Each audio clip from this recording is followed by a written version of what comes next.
किसी भी मनुष्य की कोई गारंटी नहीं है कि कौन कब और कहां बदल जाए। फिर भी संभावना के आधार पर जीवन जिया जाता है। एक प्रश्न है कि संसार में सबसे अच्छा प्राणी कौन है? इसका उत्तर है मनुष्य। दूसरा प्रश्न है, संसार में सबसे खराब प्राणी कौन है? इसका भी उत्तर है मनुष्य। आपको आश्चर्य होगा कि दो प्रश्नों का एक ही उत्तर है।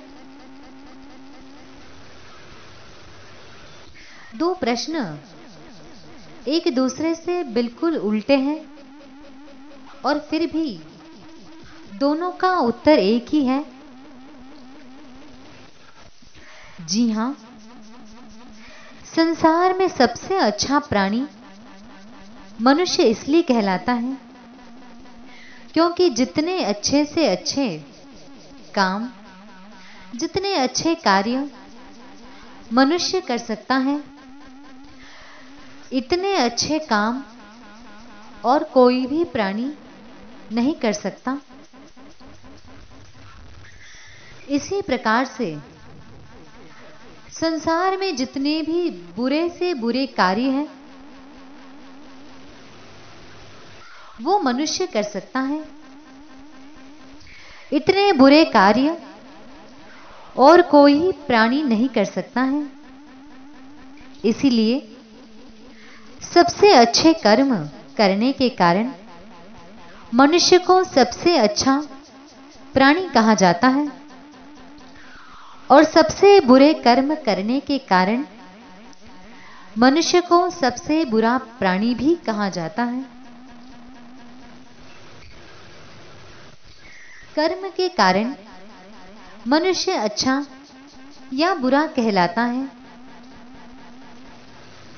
जो व्यक्ति अच्छे कर्म करता है वह मनुष्य अच्छा है। जो बुरे कार्य करता है, बुरे कर्म करता है, वह मनुष्य बुरा है। अब सिद्धांत की बात तो यह है कि व्यक्ति कर्म करने में स्वतंत्र है। वह अपनी इच्छा से और अपनी बुद्धि से सारे कर्मों को करता है।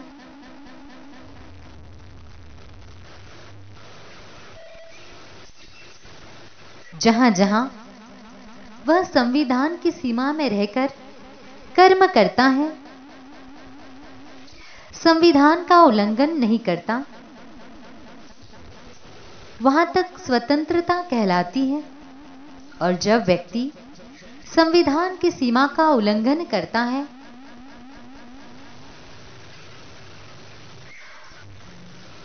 मन इच्छित कर्मों को करता है, तो वह स्वच्छंदता कहलाती है। कभी तो मनुष्य स्वतंत्रता से कार्य करता है और कभी कभी स्वतंत्रता की सीमा का उल्लंघन करके स्वच्छंदता में भी चला जाता है। यह उसके ज्ञान, इच्छा, संस्कारों, प्रशिक्षण आदि पर निर्भर करता है कि वह स्वतंत्रता से कार्य करेगा या स्वच्छंदता से। स्वतंत्रता से कर्म करना उचित है और स्वच्छंदता से कर्म करना अनुचित है। मनुष्य कभी स्वतंत्रता से कर्म करता है तो कभी स्वच्छंदता से। इसलिए किसी व्यक्ति के बारे में कोई गारंटी नहीं दी जा सकती है कि कब तक वह स्वतंत्रता से अच्छे काम करेगा और कब वह स्वच्छंदता से बुरा आचरण करने लगेगा।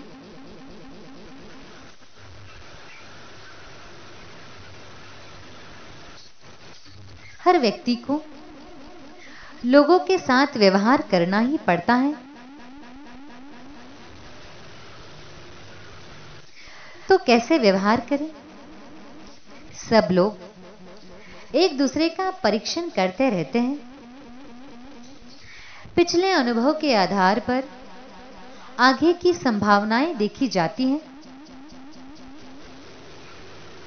उदाहरण के लिए, यदि किसी ने पिछले जीवन में आपके साथ 10 में से 8 बार अच्छा व्यवहार किया, तो सामान्य रूप से आगे भी इतनी ही संभावना रखनी चाहिए। किसी ने 10 में से 4 बार अच्छा व्यवहार किया, तो आगे भी सामान्य रूप से इतनी ही संभावना रखें। फिर भी कोई गारंटी नहीं है। व्यक्ति चेतन है, वह सुधर भी सकता है और बिगड़ भी सकता है। वह 8 बार व्यवहार करने वाला व्यक्ति उन्नति करके भविष्य में 10 में से 10 बार अच्छा व्यवहार भी कर सकता है और वह 8 से 6 बार पर भी आ सकता है। इसलिए किसी की कोई गारंटी नहीं है। कुछ मनोविज्ञान के नियम भी है जो हमें संभावना करने में सहयोग देते हैं। उनमें से एक नियम यह है कि जो मीठा बोलता है, जो अधिक मीठी भाषा का प्रयोग करता है, उस व्यक्ति से सावधान रहने की आवश्यकता है। उसकी धोखा देने की संभावना अधिक होती है। वह मीठी बातें करके लोगों को भ्रांति में डालने में सफल हो जाता है। सीधे साधे लोग समझते हैं कि यह बहुत मीठा बोलता है, तो यह अच्छा व्यक्ति होगा।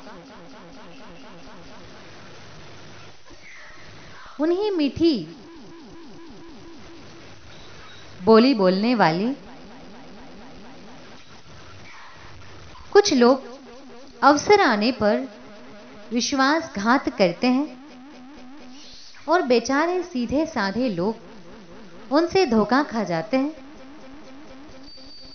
परंतु यह भी ध्यान रखना कि मीठा बोलने वाले सभी लोग धोखेबाज नहीं होते।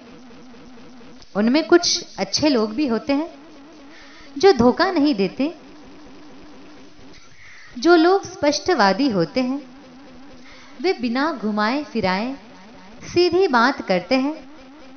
भले ही थोड़ी कड़वी लगे, परंतु सच्ची बात कहते हैं। वे अक्सर दूसरों को भ्रांति में नहीं डालते हैं। ऐसे लोगों की धोखा देने की संभावनाएं बहुत कम होती हैं।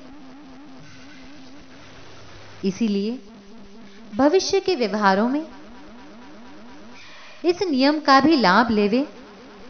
सदा सबसे सावधान रहे। ओम शांति।